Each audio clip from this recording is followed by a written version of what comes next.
सहना भवतु सहनौ भुनक्तु सह वीर्यङ्करवावहै तेजस्विनावधीतमस्तु मा विद्विषावहै। ॐ शान्ति शान्ति शान्तिः। सदाशिवसमारम्भां शङ्कराचार्यमध्यमाम् अस्मदाचार्यपर्यन्तां वन्दे गुरुपरम्पराम्।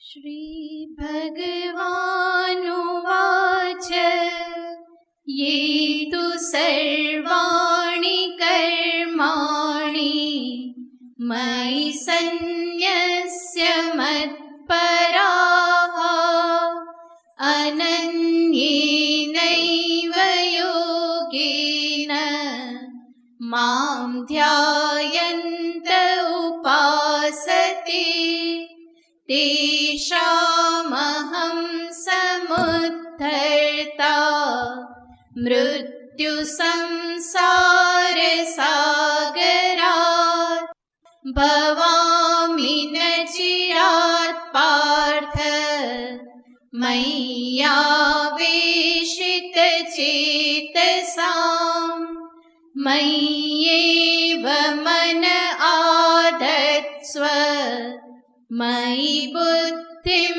निवेशय निवसिष्यसि मय्येव अत ऊर्ध्वं न संशयः।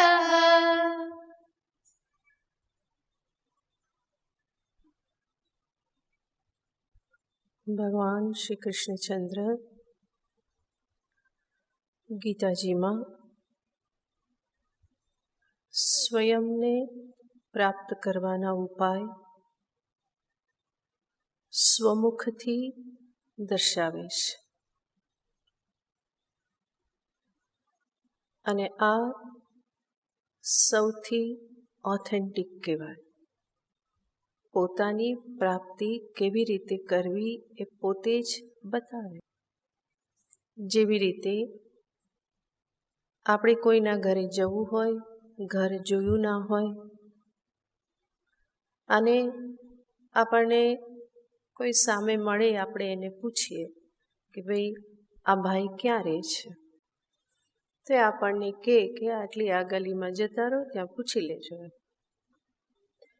પણ જેના ઘરે જવું છે એને જ આપણે ફોન કરીને પૂછીએ તો એ આપણને કેવું એડ્રેસ બતાવે, એક્ઝેક્ટ કઈ સ્ટ્રીટમાં, કેટલા નંબરનું, કેવા કલરનું, આ બધું આપણને બતાવી દે.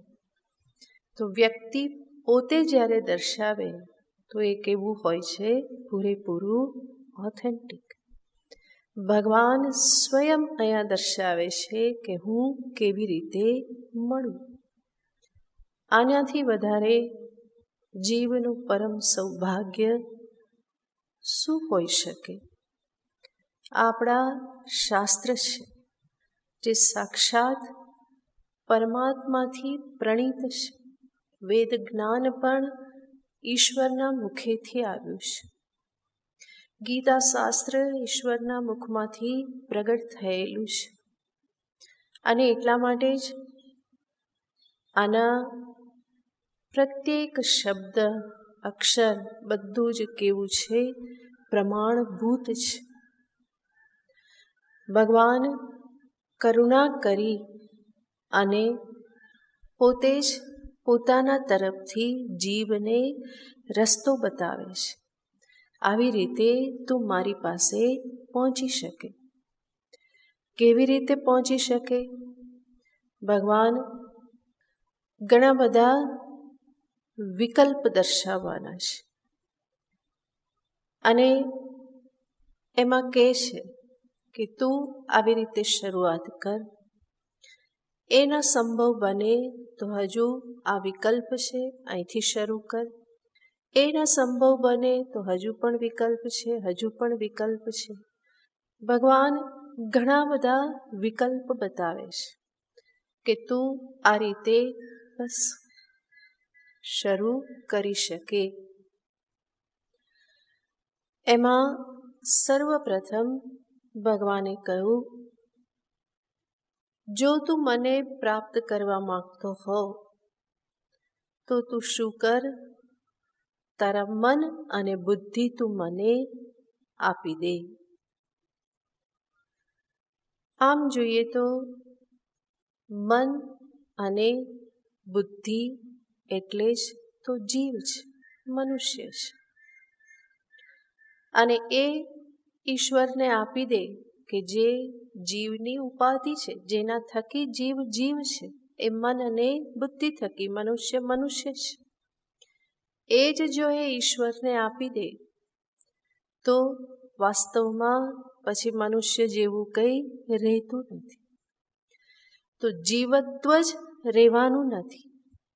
અને એટલા માટે એ જીવ વાસ્તવમાં પરમાત્માને પ્રાપ્ત થઈ જાય છે. મન અને બુદ્ધિ જ એના જીવનનો મહત્વનો ભાગ છે. અને ભગવાન એ જ માગી લે છે. હું વધારે કંઈ માગતો નથી, બસ 2 વસ્તુ મને આપી દે. અને 2 આપી તો જીવનું બધું જ અપાઈ ગયું. આમ પણ આપણે જોઈએ તો અધ્યાત્મ શાસ્ત્રમાં જે પણ સાધના છે એના સંદર્ભમાં 2 વસ્તુ જ છોડવાનું કહેવામાં આવે છે. એક કહેવામાં આવે છે મમત્વને છોડો, અને બીજું કહેવામાં આવે છે અહંતા છોડો. અહમ મમ, આ 2 વસ્તુ જીવને માટે બંધનરૂપ છે. ત્રીજું કોઈ બંધન નથી. મમત્વ અને એની આસક્તિઓ જ્યાં જોડાયેલી છે, આ મારું, આ મારું, આ મારું. અને આવા મમત્વનો આશ્રય છે મન, હૃદય. અને અહંતાનો આશ્રય છે બુદ્ધિ. હું કરું, હું કરું, હું તો આમ જ, હું તો આમ જ. આવી રીતે નિરંતર એ અહંતા અને મમતાથી ગ્રસ્ત હોય છે. કાં તો હુંમાં ફસાયેલો હોય અને કાં તો મમ જે છે, મારું જે છે એમાં ફસાયેલો હોય. 2 માંથી એકમાં જ એ હંમેશા હાલક ડોલક થતો રહેતો હોય છે. તો આડકતરી રીતે કૃષ્ણ કહે છે, તારું મમત્વ તું મારામાં રાખ અને તારી અહંતા પણ તું મને સમર્પિત કરી દે. મન અને બુદ્ધિ ભગવાનને આપવી એનો અર્થ અહંતા મમતા પ્રભુને સમર્પિત કરવા. અને ગઈકાલે આપણે જોયેલું હતું કે મનને, બધી ભાવનાઓને, લાગણીઓને કેવી રીતે પ્રભુમાં જોડવી. મમત્વ છોડવાનું જ્યારે ભગવાન કહે છે તો સાથે સાથે ભક્તિમાં ઈશ્વરની સાથે મમત્વ કરવાનું પણ છે. અને એટલા માટે જ ભક્તિમાં થોડી સરળતા થઈ જાય છે. સંપૂર્ણપણે મમત્વને નિષિદ્ધ કરવાનું નથી, પણ જગતના વિષય વ્યક્તિઓમાંથી મમત્વને હટાવી અને ભગવાનમાં મમત્વ કરવાનું છે. પ્રભુ મારા છે. અને આપણી બધી લાગણીઓ પણ આ મમત્વ સાથે જ જોડાયેલી હોય છે. એટલા માટે મન ભગવાનને અર્પિત થાય તો આ બધી લાગણીઓ, મમત્વ, આસક્તિઓ આ બધું જગતથી છૂટી અને ભગવાનમાં જોડાય છે. બીજું ભગવાને કહ્યું, મયી બુદ્ધિમ નિવેશય, મારામાં તું તારી બુદ્ધિને રાખ. ભગવાન જાણે છે કે મનુષ્યને માત્ર એનું મન જ નહીં, બુદ્ધિ પણ બહુ જ હેરાન કરે છે, ચક્રાવે ચડાવે છે અને એક વખતે એની લપેટમાં આવી અને ઘૂમતો રહે છે. તો કૃષ્ણ કહેશે કે એવી બુદ્ધિ તું મારામાં લગાવ તો એ બુદ્ધિ તને સંસારના ચક્રમાં ભમાવશે નહીં. માટે મયી બુદ્ધિમ નિવેશય. આ બુદ્ધિમાં જ અહમ રહેશે. અહંકાર પણ એટલો જ મનુષ્યને હેરાન કરે છે. પોતાની બુદ્ધિનું અભિમાન પણ થઈ જતું હોય છે. એ બુદ્ધિના આધારે કેટલા બધા કાવા દાવા, કાળા દોડા કરી અને નિરંતર પોતાના સંસારને એ દ્રઢ કરતો જાય છે. રાગ દ્વેષ વધારતો જાય છે. રાગ દ્વેષ વધે, અહંકાર વધે, આ બધું વધે તો વિક્ષેપ પણ વધે, ઠેસ પણ વધારે લાગે. ઠેસ વધારે લાગ્યા કરે તો જીવનમાં દુઃખ પણ વધારે થવાનું જ છે. તમે વિચાર કરશો તો ખ્યાલ આવશે કે કેટલું બધું દુઃખ આ અહમ કેન્દ્રિત છે. જે હું પણ જે થાય છે, જે હું અભિમાન કરું છું, અહંકાર કરું છું, એમાં જ કેન્દ્રિત છે ઘણું બધું દુઃખ. જો એમાંથી છૂટવું હોય તો એ મિથ્યા અભિમાનને પ્રભુને સમર્પિત કરવું રહ્યું અને જોવું રહ્યું કે વાસ્તવમાં બધું ઈશ્વર જ કરી રહેલો છે. હું કંઈ કરતો નથી, હું નિમિત્ત માત્ર છું. પ્રભુના હાથને જોવો રહ્યો. બુદ્ધિ આવી રીતે જોતી થાય તો એનો અહમ પણ શિથિલ થતો જાય. તો બુદ્ધિને પણ ભગવાન કહેશે કે મારામાં લગાવ. ઘણા બધાની બુદ્ધિ ઘણી તેજસ્વી હોય છે. વ્યવહાર વિષયમાં કે એના પોતાના ક્ષેત્રમાં એ બહુ ચાલતી હોય છે, ઘણું બધું કામ કરતી હોય છે. પણ એ જ બુદ્ધિ ફરી ભગવાનમાં લગાવવાની આવે તો ફરી એ કેવી થઈ જતી હોય છે, ઠપ થઈ જતી હોય છે. અને એટલા માટે જ કહેવામાં આવે, માત્ર બુદ્ધિથી કામ ચાલતું નથી, પરંતુ બુદ્ધિ પણ સાપેક્ષ રીતે શુદ્ધ હોવી જોઈએ. કોઈક પુણ્યનો સહારો એ બુદ્ધિમાં હોવો જોઈએ. એ પુણ્યનો સહારો હોય તો એ બુદ્ધિ ભગવાનમાં લાગે. એટલા માટે જ સત્કર્મનો મહિમા છે. સત્કર્મથી પુણ્ય પ્રાપ્ત કર્યું એવી પુણ્યથી સહકૃત એવી બુદ્ધિ જે છે એ ભગવાનમાં લાગી શકે છે. બાકી વ્યવહારમાં જે બહુ જ હોશિયાર હોય છે એની હોશિયારી અધ્યાત્મમાં કામ ચાલતી નથી. એ ત્યારે જ કામમાં આવે જ્યારે એ બુદ્ધિ પણ ભગવાનને વિષય બનાવે. અને સીધી બુદ્ધિ ન લાગે તો પહેલાં શું કરવું પડે? સત્કર્મમાં પ્રવૃત્ત થવું પડે. તો ભગવાનનું કહેવાનું તાત્પર્ય છે, જગતના વિષયમાં તું જે કંઈ પણ હોશિયારી દેખાડે છે એ હોશિયારી હવે તું ક્યાં લગાવ? મારામાં લગાવ, મને પ્રાપ્ત કરવામાં લગાવ. અને એના માટેની તૈયારી જે પણ કરવી પડે એ તું કર. તો મયી બુદ્ધિમ નિવેશય. એક પછી એક મુદ્દા જોઈએ કેવી રીતે બુદ્ધિ આ ભગવાનમાં લગાવાય. કેવી રીતના વિચાર આપણી બુદ્ધિમાં ચાલે તો બુદ્ધિ ભગવાનમાં લાગી કહેવાય. સર્વપ્રથમ તો બુદ્ધિ થકી એવો વિચાર કરો કે હું શું કરું તો મને ભગવાનની પ્રાપ્તિ થાય. શું કરું તો હું પ્રભુની નજીક પહોંચું? હું શું કરું? શાસ્ત્રમાં ગુરુ થકી એવા કેવા ઉપાયો દર્શાવવામાં આવ્યા છે કે જેનો આશ્રય લઈ અને હું ભગવાનની નજીક પહોંચું, પ્રભુની પ્રાપ્તિ કરું. આ સંદર્ભનો વિચાર કે જે ઘણું મોટું ક્ષેત્ર છે, એ વિચાર કરો આ વિષયમાં તો એને શું કહેવાય? બુદ્ધિ ક્યાં લગાવી છે? ભગવાનમાં લગાવી. કારણ કે પ્રભુની પ્રાપ્તિ માટે જ વિચાર ચાલે છે. એના ઉપાયોના સંદર્ભમાં વિચાર ચાલે છે. કેવી રીતે એ ઉપાયને હું મારા જીવનમાં અમલમાં મૂકું, એના માટે થઈને હું મારા જીવનમાં શું સુધારા વધારા કરું, આ બધો વિચાર પણ શું કહેવાય?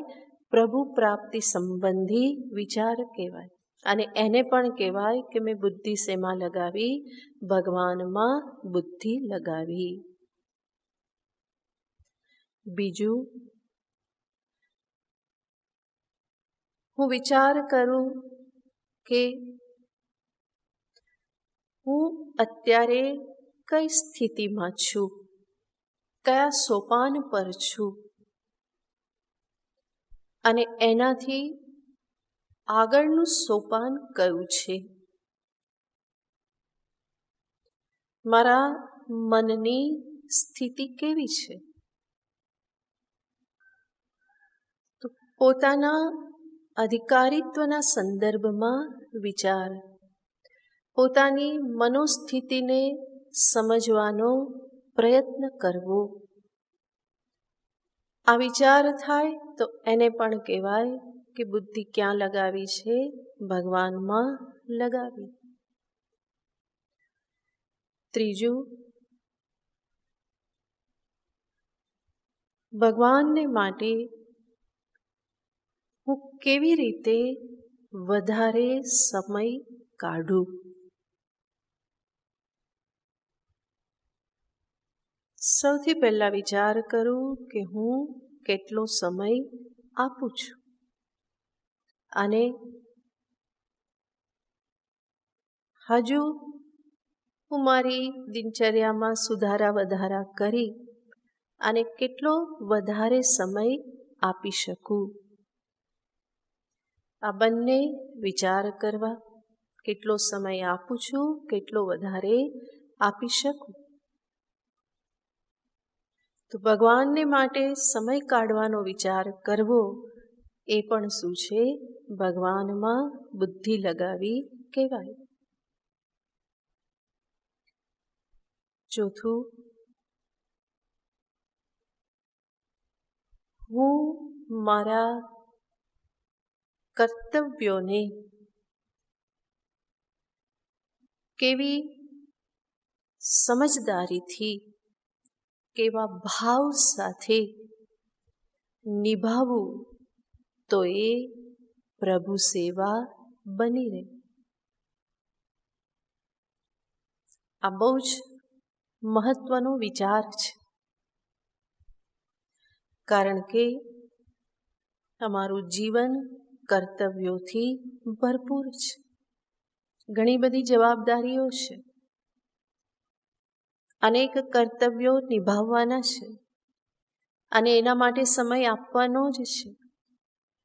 તો એ વિચાર કરવો જ રહ્યો કે આ સમયને પણ હું કેવી રીતે મારી પ્રભુ પ્રાપ્તિનું સાધન બનાવી દઉં, કર્તવ્યોને પણ હું કેવી રીતે પ્રભુ સેવામાં પરિવર્તિત કરી દઉં. કર્તવ્ય હંમેશા જીવનમાં રહેવાના છે. એવું તો થવાનું નથી કે બધું થઈ ગયું અને હવે હું શું કરીશ? કેવળ પ્રભુનું ભજન કરીશ, સિવાય કે તમારામાંથી કોઈ સંન્યાસ લે. બરાબર? સંન્યાસ એના માટે જ લેવાનો હોય છે. બધું છોડછાડ કરીને શું કરો? પ્રભુ ભજન કરો. પણ એવી શક્યતા બહુ જ ઓછી છે, નહિવત શક્યતા છે. એટલા માટે આપણે સમજવું જ રહ્યું તો જીવનમાં કર્તવ્ય તો રહેવાના જ છે. અને એટલા માટે આ રસ્તો વિચારવો જ રહ્યો કે કર્તવ્યને પણ હું કેવી રીતે પ્રભુ પ્રાપ્તિનું સાધન બનાવું. એ સમય દરમિયાન પણ હું કેવી રીતે પ્રભુનું સ્મરણ કરતો રહું. એ સમય દરમિયાન પણ મને નિરંતર એમનું સાનિધ્ય અનુભવાય, એમની કૃપાનો હું અનુભવ કરતો રહું. આના માટે હું કેવી સમજદારી કેળવું, કેવા પ્રકારનો અભ્યાસ કરું, કેવા પ્રકારનો ભાવ અંતરમાં ધારણ કરું, આ બધો વિચાર કરવો રહ્યો. અને ફરી ફરીને જોવું રહ્યું કે એ સમય દરમિયાન કેટલું મારું સ્મરણ ચાલુ રહેશે. હા, જરૂર કર્તવ્ય નિભાવવાનું છે, એમાં પણ એકાગ્ર થવાનું છે, મન દઈને કામ કરવાનું છે. એટલા માટે કદાચ એ એકાગ્રતા સમયે સ્મરણ ના રહે તો વાંધો નહીં, પણ વચ્ચે વચ્ચે ફરી પાછું શું કરી લેવાનું, જેવું એમાંથી બહાર આવ્યા કે તરત શું સ્મરણ થવું જોઈએ, પ્રભુ સ્મરણ થવું જોઈએ. એકાગ્રતાપૂર્વક કાર્ય કરવાનું છે, સારામાં સારું કાર્ય કરવાનું છે. એટલે એવું નથી કરવાનું કે ભગવાનનું નામ લેતા રહ્યા અને એકાગ્રતા છોડી દીધી ને કામ બગડી ગયું, એવું નહીં થવું જોઈએ. જે મનોયોગ સાથે કરવાનું છે, જે સ્થિરતા એકાગ્રતા સાથે કાર્યને સંભાળવાનું છે, એ કરવાનું જ છે. પણ ત્યાં કરવાનું શું, જેવું એમાંથી મન બહાર આવ્યું કે તરત જ ક્યાં પહોંચવું જોઈએ, ઈશ્વર સ્મરણમાં પહોંચવું જોઈએ. તરત જ એ યાદ આવવું જોઈએ કે આ બધું પ્રભુ કરી રહેલો છે, મારી પાસે કરાવી રહેલો છે, એની જ શક્તિથી થાય છે, એની જ કૃપાથી આ બધું થઈ રહેલું છે. અને જ્યારે પ્રભુ સ્મરણથી આગળ સ્મરણ, પાછળ સ્મરણ, તો વચ્ચે પણ શું થઈ જાય, એ પ્રભુ સ્મરણ જ ગણાઈ જાય, એ સંપુટમાં આવી જાય. કર્તવ્ય શેમાં આવી જાય, એ પ્રભુ સ્મરણના સંપુટમાં આવી જાય. અને એટલા માટે એ કર્તવ્ય પણ શું ગણાઈ જાય, પ્રભુ સ્મરણ જ ગણાઈ જાય. તો આ યુક્તિ છે. જીવનના કર્તવ્યો નિભાવતા નિભાવતા પણ પ્રભુની સાથે રહેવું, પ્રભુનું સ્મરણ ચાલી રહે, એનું સાનિધ્ય અનુભવવું, કર્તવ્યને પ્રભુમય બનાવી દેવા, એ આ યુક્તિ છે. પ્રભુ સ્મરણનું સંપુટ રાખો, એની અંદર કર્તવ્ય આવી જાય તો એ કર્તવ્ય પણ શું બની રહે, પ્રભુ સ્મરણ જ બની રહે. તો બુદ્ધિને અહીંયા લગાવવાની છે. આ બધા વિષયો છે કે જેમાં બુદ્ધિનો ઉપયોગ કરવાનો છે. એનાથી આગળ કઈ રીતે હું મારા જીવનની એક રૂપરેખા તૈયાર કરું કે જેના પરિણામે જેમ જેમ જીવન આગળ વધતું જાય એમ એમ મારી પ્રાયોરિટી પણ બદલાતી જાય. આપણી વૈદિક જીવન પદ્ધતિ, જેમાં 4 આશ્રમ છે: બ્રહ્મચર્ય, ગૃહસ્થ, વાનપ્રસ્થ, સંન્યાસ. એને અનુરૂપ મારા જીવનની રૂપરેખા, ભલે બાહ્ય દ્રષ્ટિએ આપણે એ રીતે ન થઈ શકીએ, વનમાં જઈને વાનપ્રસ્થ ન બનીએ, કે પછી દીક્ષા લઈને સંન્યાસ ધારણ ન કરીએ, પણ જેમ જેમ જીવન આગળ વધે, જીવનની પ્રાયોરિટી ચેન્જ થવી જોઈએ. એવું નહીં કે 70-80 વર્ષે પણ હજુ પૈસા જ ગણાતા હોય ને એ જ ચિંતામાં હોય, બાળકોની ચિંતા કરતા હોય, એવું નહીં થવું જોઈએ. એવી રીતે જીવનનું પ્લાનિંગ કરવું જોઈએ કે હું ઘરમાં રહીને જ વાનપ્રસ્થ બની રહું, ઘરમાં હોઉં અને છતાં પણ અનાસક્ત રહી અને પ્રભુનું ભજન કરું, જવાબદારીઓ બીજાને સોંપતા શીખું, હું પોતે શાંત ઠરેલ થતા શીખું. ઘરમાં રહીને જ સંન્યાસી બનું, ત્યાં જ છું, કંઈ કર્તવ્ય મળે તો એને હું નિભાવી લઉં અને નહીં તો ઉદાસીન ભાવ કેળવીને હું રહું. પ્રભુ પર બધું છોડીને દરેક પોતાના પ્રારબ્ધ લઈને આવેલા છે. મારે ચિંતા કરવાની જરૂર નથી. એ સ્થાનમાં રહું છું, જે કાર્યભાર મને મળે છે હું નિભાવી લઉં, પણ એ સિવાય મનને હું એમાં વ્યસ્ત ન થવા દઉં. જે પણ થઈ રહ્યું છે ઉદાસીન ભાવથી એને જોતા રહો. માર્ગદર્શનની જરૂર છે, આપો માર્ગદર્શન, એમાં પણ વાંધો નથી, પણ મનથી કહેવારો, મનથી અસંગ ઉદાસીન અનાસક્ત રહો અને મનને સંપૂર્ણપણે પ્રભુને લગાવવાનો પ્રયત્ન કરો. મન અને બુદ્ધિ ભગવાન લગાવવાનું કહે છે. અત્યારે જુઓ કેટલા પર્સન્ટેજ મન બુદ્ધિ ભગવાનમાં લાગે છે? 10%, 20%. પછી અમુક વર્ષ પછી કેટલું થવું જોઈએ? 30, 40. એનાથી આગળ અમુક વર્ષ પછી કેટલા લાગવા જોઈએ? 60, 70.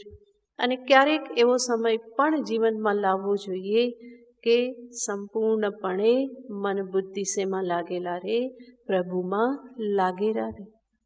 ગ્રસ્ત છો એનો અર્થ નહીં કે 100 વર્ષનું આયુષ્ય આવીને આવી રીતે પસાર કરી દેવા. ગ્રસ્થના જીવનનું પણ લક્ષ્ય તો પરમાત્મા જ છે. એટલા માટે એને પણ આશ્રમ જ કહેવાય છે. ગૃહસ્થાશ્રમ, બ્રહ્મચર્ય આશ્રમ, વાનપ્રસ્થ આશ્રમ, સંન્યાસ આશ્રમ. આશ્રમનો અર્થ જ છે એવું સ્થાન કે જ્યાં રહી અને હું મારા જીવનના પરમ લક્ષ્યની પ્રાપ્તિને માટે પ્રયત્નશીલ છું. બ્રહ્મચર્ય આશ્રમ પણ પ્રભુ પ્રાપ્તિ માટે છે, મોક્ષ પ્રાપ્તિ માટે છે. એવી જ રીતે ગૃહસ્થાશ્રમ પણ એના માટે છે. બાકીના બે પણ એના માટે જ છે. પણ મોટે ભાગે શું સમજી લેવામાં આવે? ગ્રસ્થ શું સમજે? એ તો આપણું કામ નહીં, એ તો ભગવા વસ્ત્રધારી બધા નીકળી પડે ને ભગવાન પાછળ જાય.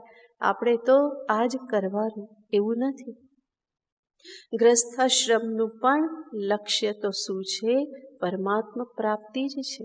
અને એટલા માટે આવી રીતે જીવનની એક રૂપરેખા મનમાં તૈયાર કરવી જોઈએ. એમાં બુદ્ધિને લગાવો તો એને પણ શું કહેવાય? ભગવાનમાં બુદ્ધિને લગાવી.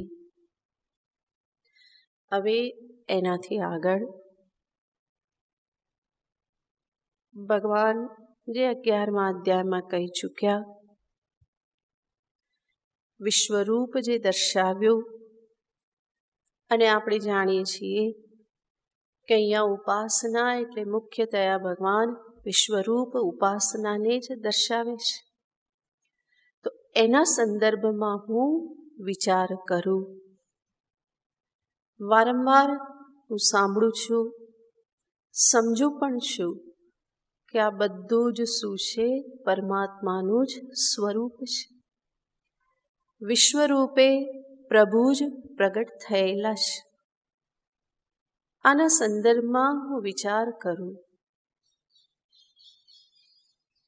મને કેટલામાં હરિ દેખાય છે? બરાબર? મને કેટલામાં ઈશ્વર દેખાય છે? કણ કણમાં એને જ જોવાનો છે. તો હું પોતે વિચાર કરું. આ વિચાર આંખ ઉઘાડી નાખે એવો છે. વર્ષોથી સાંભળીએ છીએ, પણ પોતાને જ પ્રશ્ન પૂછો, મને કેટલામાં હરિ દેખાય છે? અને જેટલામાં દેખાય છે એટલામાં પણ કેટલી વાર માટે દેખાય છે?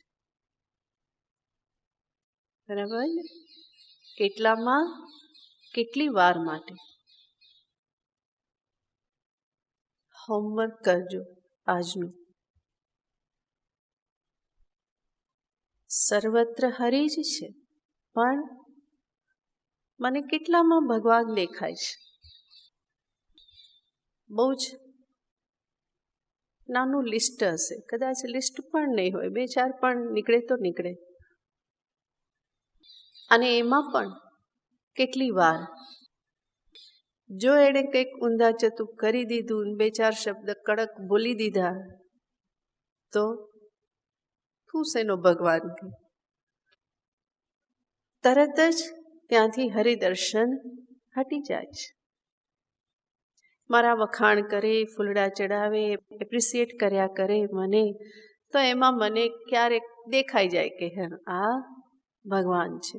ત્યાં પણ ભગવાનની જગ્યાએ પહેલાં તો શું થાય છે? આસક્તિ થાય છે. બહુ સારા છે. એ સારા શા માટે લાગે છે? કારણ કે મારા વખાણ કરે છે, મને અનુરૂપ છે, અનુકૂળ છે, એટલા માટે. ભગવત દર્શન બહુ જ દુર્લભ છે. એ તમે વર્ષોથી સાંભળો છો, છતાં પણ આ દ્રષ્ટિ કેળવવી એ એટલી આસાન નથી. અને એટલા માટે જ આપણે ફરી ફરી વિશ્વરૂપની ઉપાસનાની વાત નહીં કરી. છે તો અહીંયા મુખ્ય વિષય એ જ, પણ આપણે ભગવાનને, આપણા એક ઈષ્ટદેવને લઈને ફરી ફરીને વાત કરી, કારણ કે મોટાભાગના એ જ અવસ્થામાં હોય છે. વિશ્વરૂપ દર્શન કરવાનો પ્રારંભ તો બહુ દુર્લભ છે. ઘણો એના ઉપર વિચાર થાય, સમય આપવામાં આવે ત્યારે સર્વમાં પ્રભુ દર્શન કરવાનો પ્રારંભ થાય. તો બુદ્ધિને આમાં લગાવવાની છે. જે હું જાણું છું, જે સમજદારી મને પ્રાપ્ત કરાવવામાં આવેલી છે, હું સમજેલો છું, એ સમજદારીનો મારા જીવનમાં કેટલો ઉપયોગ થાય છે, વ્યવહારિક ઉપયોગ મારા વ્યવહારમાં એ સમજદારી કેટલી ટકે છે, આ સંદર્ભનો વિચાર કરતા રહેવું પડે. સર્વત્ર પ્રભુ દર્શન કરવાનું છે, અને આપણું ક્યાં પહોંચેલું છે? અને સર્વત્ર આને આપણી દુનિયા પણ કેટલી, અને મુખ્ય તો એ જ જોવાનું છે. બાકી બધે કોઈ ઇટાલી, લંડન, અમેરિકામાં રહેલા બધા ઈશ્વર છે તો બરાબર છે, એમાં કંઈ વાંધો, બધા જીવો ઈશ્વર છે, જીવજંતુ, પશુ પંખી ઈશ્વર છે. પણ આપણી દુનિયા જેની સાથે જોડાયેલી છે, જે લોકોની સાથે આપણા સંપર્કમાં આવનાર, મને ગમતા ન ગમતા, અનુકૂળ પ્રતિકૂળ, આ બધામાં ક્યાં સુધી ઈશ્વર ભાવ બની રહે છે, એ બુદ્ધિ ક્યાં સુધી રહે છે, અને કેટલામાં ક્યાં સુધી આ બધો વિચાર કરવા જશો ને તો વાસ્તવિકતા ખબર પડશે કે આ બધું બહુ જ અલ્પ છે. આટલું સાંભળ્યા પછી, આટલું સાધકત્વ પોતાનામાં ધારણ કર્યા પછી આપણે કેટલો વિસ્તાર કરી શક્યા છીએ. અંતે તો વિશ્વરૂપ દર્શન યાની શું છે? મારી ભગવત બુદ્ધિનો વિસ્તાર કરવાનો છે, અને મારા અહમને વિલીન કરવાનો છે. આ બે જ વસ્તુ એમાં થાય છે, ભગવત ભાવનો વિસ્તાર અને મિથ્યા પરિચ્છિન્ન અહમ જે છે એનો ત્યાગ થાય છે. વસ્તુતઃ પરમાત્મા જ છે, હું તો કંઈ જ નથી. તો આ બધી બાબતો કે જે વિષયની સમજદારી મારી બુદ્ધિમાં ઓલરેડી છે, મેં સાંભળેલું છે, બરાબર સંશય રહિત રીતે મારી બુદ્ધિમાં નિશ્ચય થયેલો છે કે બધું જ ભગવાન જ છે, વિશ્વરૂપ પ્રભુ જ છે, પ્રભુ સિવાય બીજું કંઈ જ નથી. આ તમે બધા જાણો છો, અને અનેક યુક્તિ પ્રયુક્તિઓ સાથે આ દર્શાવવામાં આવેલું છે. ઈશ્વર જ ઉપાદાન કારણ છે, ઉપાદાન કારણ જ કાર્યરૂપે પ્રગટ થાય છે, બીજું કંઈ જ હોતું નથી. ઘડો એ માટી સિવાય બીજું કંઈ જ નથી. માટે વિશ્વ પણ પ્રભુ સિવાય બીજું કંઈ જ નથી. આ વિશ્વ શું છે? પ્રભુની કાયા છે, એને એ રીતે જ જોવાની છે. અને જો એવી રીતે ન જોયું તો વિશ્વ પ્રભુની માયા છે, ગુમાવ્યા જ કરશે. પણ આપણે એમાંથી શું કરવાનું છે? વિશ્વને પ્રભુની કાયા તરીકે જોવાનું છે. માયા તો છે જ, એના માટે મારે કંઈ કરવાનું નથી. અને એ જ રીતે રહ્યા તો એ ગુમાવતી જ રહેશે, થપ્પડ ખવડાવતી રહેશે, ફરી ફરીને ઠેસ મારતી રહેશે. પણ સમજદારી કેળવી કે વસ્તુતઃ આ શું છે? વિશ્વ પ્રભુની જ કાયા છે, વિશ્વરૂપ પ્રભુ. અને એનું આપણે ઘણું બધું જોયેલું છે. પૃથ્વી એમના પાદ છે, સ્વર્ગ એમનું મસ્તક છે. આ બધું ઘણું બધું જોયેલું છે. અને એનાથી નિશ્ચિત છે કે જગતમાં જે કંઈ પણ છે એ ઈશ્વરના જ સ્વરૂપો છે. ઈશ્વરથી બીજું કંઈ જ નથી. આ સમજદારી મારી બુદ્ધિમાં નિશ્ચિત રૂપે છે, તો પછી એ સમજદારીનો હું જીવનમાં ઉપયોગ કેમ ન કરું? એ દ્રષ્ટિ મારી વ્યવહારમાં કેમ બનતી નથી? ખાલી સાંભળવા પૂરતી, ખાલી બોલવા પૂરતી, કેટલોક આંખ બંધ કરીને વિચાર કરવા પૂરતી વિશ્વરૂપ દ્રષ્ટિ રહે, અને પછી શું થાય છે? એ જતી રહે છે. તો બુદ્ધિને આમાં લગાવવાની છે. કેટલામાં હરિદર્શન થાય છે, કેટલી વાર હરિદર્શન થાય છે, આગળ નથી વધતું તો કેમ નથી વધતું, કયા પ્રતિબંધ છે, મારી હરિદ્રષ્ટિનો વ્યાપ હું કેવી રીતે કરું, અને એનો સમય પણ કેવી રીતે વધતો જાય. આ વિચાર કરવો, એનો અર્થ પણ શું છે? પ્રભુમાં બુદ્ધિને લગાવવી. આમ તો આમાં આવી જાય છે, છતાં પણ અલગ રીતે હજુ એક મુદ્દો જોઈએ તો ફરી ફરીને એ વિચાર કરવો કે ક્યાં મારી અહંતા અને મમતા મને રોકે છે. ક્યાં અહંતા મમતા મને રોકે છે? પ્રભુને સમર્પિત થવામાં, વિશ્વરૂપનું દર્શન કરવામાં કેવી કેવી રીતે એ મને વિષય વ્યક્તિ સંબંધોમાં ફસાવી દે છે. આ પણ આંતરનિરીક્ષણનો વિષય છે. એનાથી આગળ હું હંમેશા એ રીતની વિચારસરણી રાખું કે જીવનમાં આવતા ચડાવ ઉતાર એ બધામાં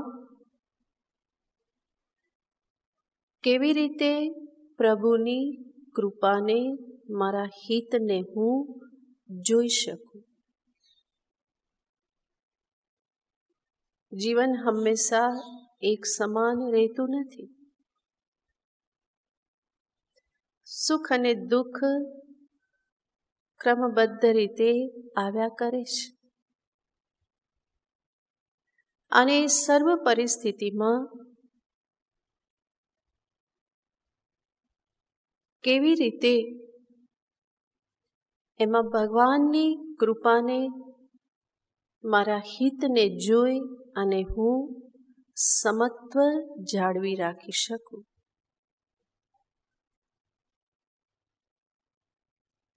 કૃષ્ણને સમત્વ બહુ જ પ્રિય છે. કૃષ્ણનું જીવન, એમના વ્યવહારો આ બધું જ સમત્વથી ભરપૂર છે. તો એ સમતામાં કેવી રીતે રહી શકું? ભક્ત પાસે, સાધક પાસે આ કળા હોવી જોઈએ કે દરેકમાંથી આ કંઈક શોધી કાઢે. સુખદ પરિસ્થિતિ, દુઃખદ પરિસ્થિતિ, બધામાં કોઈક ને કોઈક રીતે ઈશ્વરનું હિતકારીત્વ એ જોઈ લે. કંઈક કર્યું, સફળતા મળી, સુખ આવ્યું, તો એ સમજે છે કે મારો ઉત્સાહ વધારવા પ્રભુએ આ સુખ સફળતા આપી. દુઃખ આવ્યું, નિષ્ફળતા આવી, તો એ કોઈક રીતે વિચારી લેશે કે મારી સહન શક્તિ વધારવા માટે આ આવ્યું, અને નહીં તો મારા જીવનમાં કંઈક મને જગાડવા માટે આ વિકટ પરિસ્થિતિનું નિર્માણ થયેલું છે. પ્રભુ આપે તો પણ એની કૃપા, લઈ લે તો પણ એની કૃપા. આ કળાને શીખવાની છે. પ્રભુની કૃપા નિરંતર હું અનુભવતો રહું. એને કૃપા કર્યા સિવાય બીજું કંઈ આવડતું નથી. એને દુઃખ આપતા આવડતું નથી. દુઃખ સુખ મારા કર્મ થકી મળે છે, પણ એ બધામાં ઈશ્વરની કૃપા તો અવિરત વરસતી જ રહેશે. એ મારે જોતા શીખવાનું છે. કોઈ પણ પરિસ્થિતિમાં પ્રભુ ક્યારેય પણ મારો સાથ છોડતા નથી. હું કદાચ વિમુખ થઈ જાઉં, એમને છોડીને બીજે ભાગી જાઉં, પણ પ્રભુ ક્યારેય મારાથી વિમુખ થતા નથી. એમની નજરમાં હું હંમેશા હોઉં છું. જેવી રીતે માની નજરમાં બાળક હંમેશા હોય છે. માની આંગળી પકડીને બાળક જતું હોય એની સાથે બજારમાં, માં અનેક કામ કરતી હોય છતાં પણ એની દ્રષ્ટિમાં કોણ હોય છે? બાળક હોય છે. અને બાળક હાથ છોડીને જરા કામ ગયું તો ફરી માં જઈને એને પકડી લે છે. અહીંયા કે ફરી એને પકડીને લઈ આવે છે. ફરી જતું રહેવું, ફરી પકડીને લઈ આવે છે. તો ઈશ્વર પણ હંમેશા આવું જ કરે છે. એમની નજરમાં હું હંમેશા હોવ જ છું, અને એ પણ મને વારંવાર લાવવાનો પ્રયત્ન કરે જ છે. જીવનમાં એવી એવી પરિસ્થિતિઓનું નિર્માણ કરે છે કે હું ફરી ઈશ્વર અભિમુખ થઈ જાઉં. દોડીને હું ક્યાંક જતો રહું, ભાગી ગયો, વિમુખ થઈ ગયો, ફરી ભગવાન એવી કોઈક પરિસ્થિતિનું નિર્માણ કરે કે ફરી હું ઈશ્વર અભિમુખ થઈ જાઉં.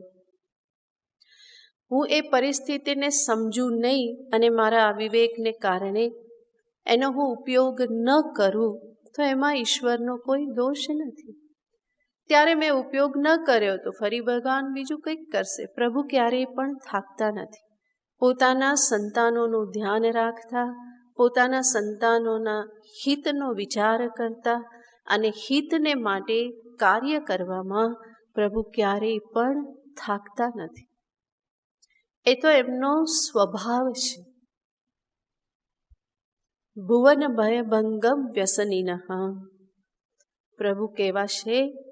શિવ મહિમ્નમાં આવે છે. મહાદેવ કેવા છે? ભુવન ભય ભંગમ વ્યસનીન. ભગવાન પણ કેવા છે? વ્યસની છે. અને એને શેનું વ્યસન છે? ભયનો ભંગ કરવો. ભુવનમાં, જગતમાં જીવોને જે કંઈ પણ ભય છે એ ભય દૂર કરવો, દુઃખ દૂર કરવું, એના અવિવેકને દૂર કરવો, આ બધું વ્યસન લાગેલું છે. કોને વ્યસન લાગેલું છે? મહાદેવને આ વ્યસન છે કે બધાના દુઃખને, ભયને દૂર કરવા. અને એ દૂર કરવામાં અનેક વખત કડક પણ થવું પડે. જેમ આપણે દ્રષ્ટાંત જોયું હતું, બાળકને તાવ આવ્યો હોય તો એને ઇન્જેક્શન અપાવવામાં માં પણ કેવી બની જાય છે? સહાયભૂત થઈ જાય છે. અને ત્યારે બાળકને લાગે કે આ મારી માં કેવી છે, એ માને વળગતું હોય. શા માટે વળગે છે? કે માં મને બચાવી લેશે, ડૉક્ટરથી ઇન્જેક્શનથી મને બચાવી લેશે. અને એકદમ માને વળગતું હોય ત્યારે માં પણ શું કરે, એના હાથ પકડીને અને ટેબલ પર સુડાવી દેશે. એ જ્યારે માં કરતી હોય ત્યારે બાળકના મનમાં કેવું લાગતું હશે કે આ માં પણ આજે આવું કરી રહી છે, જે હંમેશા મને છાતીએ વળગાડે, મને હંમેશા બચાવે છે, એ પણ આજે મને જોર કરીને સુડાવીને આ ઇન્જેક્શન લગાવડાવે છે. તો બાળકને ત્યારે તો એવું નથી લાગતું કે આ માં મારા હિતમાં કરી રહી છે, પણ છતાં પણ હકીકત શું છે, એના હિતને માટે જ માં પ્રયત્ન કરી રહેલી છે. એવી જ રીતે જીવના જીવનમાં વિકટ પરિસ્થિતિ, દુઃખદ પરિસ્થિતિ આવે, જરૂર મારા કર્મ થકી આવે છે, છતાં પણ સંભવ છે મને જગાડવા માટે મારા કર્મનું એવી રીતે પ્રતિફલન ભગવાન કરતા હોય કે હું જાગી જાઉં. અજ્ઞાન નિદ્રામાંથી, મોહ નિદ્રામાંથી, સંસારના આ ગર્તમાંથી હું જાગું, એટલા માટે થઈને જીવનમાં આવી થપાટો પણ લાગતી હોય છે. કર્મફળની વ્યવસ્થા પણ ઈશ્વર તરફથી જ છે અને એટલા માટે એ બધું થયા કરે છે. તો સાધક જે છે, ભક્ત જે છે, એ આ કળા સાધી લે છે. જે કંઈ પણ થાય એમાં એને શું લાગે છે, એમાં એને પોતાના પ્રભુનો પ્યાર જ દેખાય છે, એ દુલાર જ એને દેખાય છે. એ ક્યારેય એવું જોતો નથી કે આવું કેમ કર્યું, મારા પ્રભુએ આવું કેમ કર્યું. એ ભગવાનને ક્યારેય પ્રશ્ન કરતો નથી, બલ્કિ આવી રીતે સમજી અને હંમેશા પોતાના મનને એ સમત્વમાં રાખી શકે છે. એનાથી આગળ બુદ્ધિ શાંત હોય, સરખી ચાલતી હોય તો એને ભગવાનના સ્વરૂપ ચિંતનમાં લગાવો. મારા પ્રભુ સગુણ છે, નિર્ગુણ છે. સગુણ છે તો કેવી રીતે, નિર્ગુણ છે તો કેવી રીતે. નિર્ગુણ પારમાર્થિક રૂપે છે તો નિર્ગુણમાંથી સગુણ કેવી રીતે થયા? આ બધા વિચાર કરો. હું અને પ્રભુ વસ્તુતઃ એક જ છીએ, તો અત્યારે હું મને જીવ તરીકે શા માટે અનુભવ કરું છું? મારા પ્રભુ દૂર કેવી રીતે થયા? કેવી રીતે આ ભેદ પ્રાપ્ત થઈ ગયો? હવે એની નિવૃત્તિ કેવી રીતે કરું? આ બધા વિચાર કરવા. એને પણ કહેવાય કે બુદ્ધિ શેમાં લગાવી? ભગવાનમાં લગાવી. તો આ રીતે બુદ્ધિને ભગવાનમાં લગાવવાને માટે અનેક પ્રકારના ક્ષેત્ર છે. કોઈને કોઈ ક્ષેત્રમાં વિચાર કરો તો બુદ્ધિ ક્યાં લાગી કહેવાય? ભગવાનમાં લાગી કહેવાય. અને આવી રીતે ભગવાનમાં મન અને બુદ્ધિ લગાવતા લગાવતા અંતે શું થાય છે? ભગવાન કહે છે, નિવસિષ્યસી મય્યેવ, તું મારામાં જ નિવાસ કરીશ. ભગવાન એવું નથી કહેતા તું મારા લોકમાં નિવાસ કરીશ, તું મારી સાથે નિવાસ કરીશ, મારા ગામમાં, મારા મહેલમાં નિવાસ કરીશ, કે પછી મારા ખોળામાં બેસીશ. આવું કંઈ ભગવાન કહેતા નથી, બલ્કિ કહે છે શું? નિવસિષ્યસી મય્યેવ, તું મારામાં જ નિવાસ કરીશ. એનો અર્થ ભગવાન મન બુદ્ધિ અર્પણ કરવાથી જીવને કેવી રીતે અપનાવી લેશે? એકદમ જ પોતાનાથી અભિન્ન રૂપે. જીવને પછી જુદો રાખતા નથી. નિવસિષ્યસી મય્યેવ, તું મારામાં જ નિવાસ કરીશ. મન બુદ્ધિ જ તો જીવની ઉપાધિ છે. એ ઉપાધિ છૂટી તો પછી શેષ શું રહે? ચૈતન્ય જ શેષ રહે. ચૈતન્ય સ્વરૂપે જીવ કોણ છે? ઈશ્વર જ છે, એનાથી ભિન્ન નથી. અને આમ પણ જોઈએ તો હકીકતમાં બધાનો વાસ ક્યાં છે? ઈશ્વરમાં જ છે. ઈશ્વર સિવાય બીજું કંઈ તો છે નહીં. માટે બધા ક્યાં નિવાસ કરે છે? ઈશ્વરમાં જ નિવાસ કરે છે. છતાં જાણવા ન જાણવાનો બહુ મોટો ભેદ છે. જ્ઞાન અજ્ઞાનથી બહુ મોટો ભેદ પડી જાય છે. અજ્ઞાનના કારણે હું જીવ છું અને જ્ઞાનથી હું બ્રહ્મ છું. અજ્ઞાનના કારણે હું બદ્ધ છું અને જ્ઞાનથી હું નિત્ય મુક્ત છું. અજ્ઞાનના કારણે હું પરિચ્છિન્ન છું, અલ્પ છું, અને જ્ઞાનથી હું સર્વવ્યાપક છું. અજ્ઞાનના કારણે હું જન્મ અને મૃત્યુથી ગ્રસ્ત છું, અને જ્ઞાનથી હું જન્મ મૃત્યુથી પર નિત્ય અખંડ બ્રહ્મ ચૈતન્ય માત્ર છું.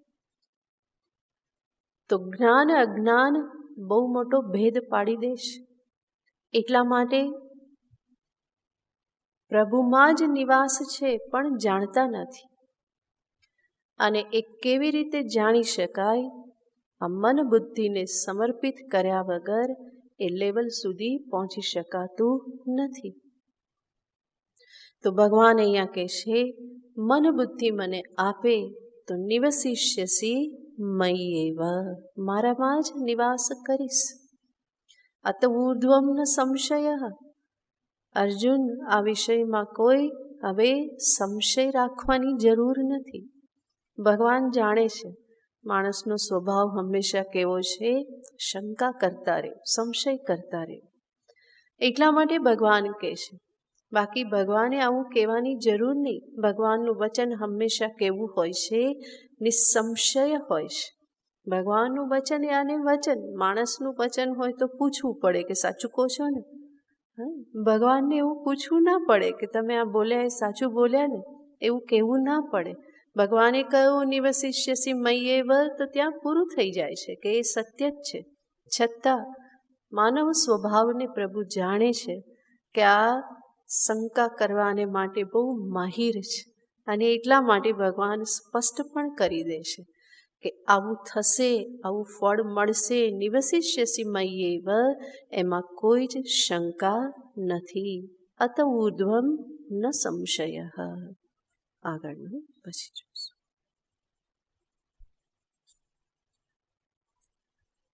ઓમ પૂર્ણમદ પૂર્ણમિદં પૂર્ણાત પૂર્ણમુદચ્યતે પૂર્ણસ્ય પૂર્ણમાદાય પૂર્ણમેવાવશિષ્યતે.